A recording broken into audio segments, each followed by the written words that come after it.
আসসালামু আলাইকুম সবাইকে এমসিকিউ শর্টকাট সিরিজে স্বাগতম। আজকে আমরা দেখবো চতুর্থ চ্যাপ্টারের এমসিকিউ শর্টকাট টাইপ 2। টাইপ 2 এর তো চলো দেখি কিভাবে কোশ্চেনগুলো এসে থাকে। কোশ্চেনগুলো বেসিক্যালি এসে থাকে, ধরো তোমাকে একটা চিত্রের মধ্যে এরকম একটা চিত্র ধরো, চিত্রের মধ্যে শ্রেণী বর্তনীতে দুইটা রুট থাকবে, একটা হচ্ছে R1, একটা হচ্ছে R2। এটা একটা ব্যাটারির সঙ্গে সংযুক্ত থাকবে, একটা ব্যাটারির সঙ্গে সংযুক্ত থাকবে, এটা বি।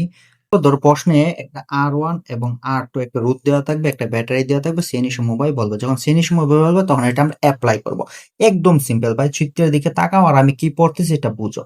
এখন হয়তো R1 বা R2 এর দুই প্রান্তের বিভব পার্থক্য কত, যে কোনো একটার বিভব পার্থক্য কত এটা জানতে চাইবে।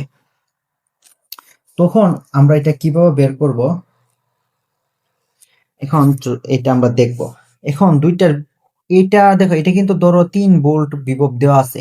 এটা দিয়ে প্রবেশ করার ক্ষেত্রে প্রথম ধরো এটা কিছু খেয়ে ফেলবে, এটা কিছু খেয়ে ফেলবে, তো দুইটা কিন্তু বিভব পার্থক্য সেম হবে না, অবভিয়াসলি সেম হবে না।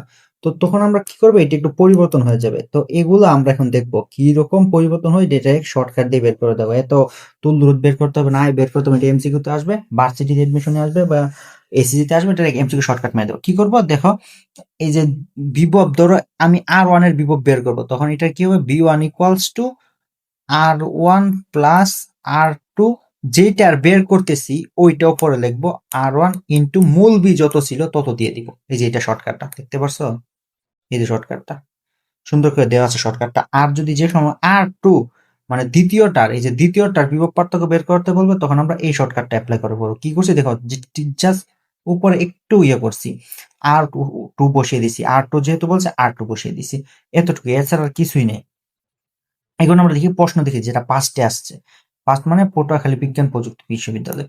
এখন প্রশ্ন দেখি কি বলে, প্রশ্ন কি বলতেছে একটু তাকাও, যে একটি বিভব বর্তনীতে বিভাজনকে শ্রেণী সমবায়, ফার্স্টে আমার শর্ত পেয়ে গেছি যে শ্রেণী সমবায় সজ্জিত দুইটি রোধের মান যথাক্রমে এত ওহম ও এত ওহম দেওয়া আছে এবং 12 ভোল্ট, এই যে বি বলে দিয়েছে 12 ভোল্টের আউটপুট ভোল্টেজ দ্বিতীয় রোধের, এই যে বলছে কোন রোধের, দ্বিতীয় রোধের, তা আমার স্মরণ করতে হবে কি, আমার বলছে দ্বিতীয় রোধের, তাহলে দ্বিতীয় রোধের বি ভোল্টেজ কত, আউটপুট ভোল্টেজ মানে বি জিজ্ঞেস করছে। তাহলে আমি ধরো লিখি যে দ্বিতীয় V2 ইকুয়াল টু কি লিখবো, যেটা প্রথম R1 প্লাস R2 লিখে ফেলবো। তারপরে কি করব, আমি জাস্ট উপরে যেটা আছে, যেটার দ্বিতীয়টা বলছে, তাহলে দ্বিতীয়টা লিখবো ইনটু মূল বি। তাহলে আমার কত কত দেওয়া আছে, একটা ভোল্টেজ দেওয়া আছে 20, আর একটা দেওয়া আছে 60, 20 প্লাস 60। তারপর আমার কোনটা বলছে, দ্বিতীয়টা কত দেওয়া আছে 60 ইনটু আমার বি কত দেওয়া আছে, কত, এই যে 12 ভোল্ট দেওয়া আছে। তাহলে আমি 12 ভোল্ট লিখে ফেললাম, লিখে ডাইরেক্ট হ্যান্ড ক্যালকুলেশন যদি করি তাহলে আসে কত, এখানে আসতেছে 80 আর 60 ইন্টু 12, 0 0 চলে যায়, 6 আর 8, 4 আর 12, এটা আসে 4 দিয়ে কাটলে 2, এটা আসে 3, 318, 18 কাটলে 9 আসে। তাহলে অ্যান্সার কত, এই যে 9 ভোল্ট। হ্যান্ড ক্যালকুলেশন নিয়ে এমসিকিউ শর্টকাট নিয়ে ভিডিও দিচ্ছি, হ্যান্ড ক্যালকুলেশন নিয়ে কিছুদিন পর ভিডিও দিব, এবং নতুন একটা পিডিএফ বানাচ্ছি তোমাদের জন্য। আশা করি এটা বুঝতে পারছো। তারপর যে দ্বিতীয়টা যদি আমরা একটু তাড়াতাড়ি করে ফেলি, দেখো কি হবে। আমার বলছে কি, একটা তড়িৎ কোষে এত বি দেওয়া আছে, মানে বি দেওয়া আছে এত, অভ্যন্তরীণ রোধ এত, এর দুই প্রান্তে অভ্যন্তরীণ রোধ এত, এর দুই প্রান্তে বলতেছে এত এত এত, তিনটি রোধ শ্রেণী সমবায় আছে।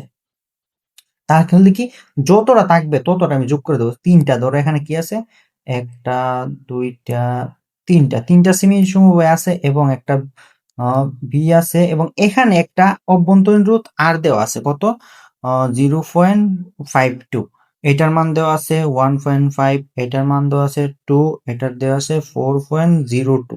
হ্যাঁ, আর মোট বি দেওয়া আছে কত, বি দেওয়া আছে 2, বি দেওয়া আছে 2 ভোল্ট। তাহলে এখন দেখো আমার কাছে কয়টা রোধ দেওয়া আছে, তিনটা রোধ দেওয়া আছে, এই যে তিনটা রোধ। তাহলে আমি কি করব, ডিরেক্ট যতগুলা রোধ আছে সবগুলা নিচে লিখবো, যেটা আগে দেখি প্রশ্নে কোনটা বলছে, B2 রোধ, তা B2 রোধ কয় নাম্বার, 2 নাম্বার। তাহলে B2 ইকুয়ালস টু যতগুলা রোধ আছে শ্রেণীতে, তাহলে ওইগুলার যোগ করব, 15 প্লাস 2 প্লাস 4.02। তাহলে যেটা বলছে ওইটা উপর লিখবো 2, ও সরি, আমার তো এখানে অভ্যন্তরীণ রোধটা যোগ করতে হবে।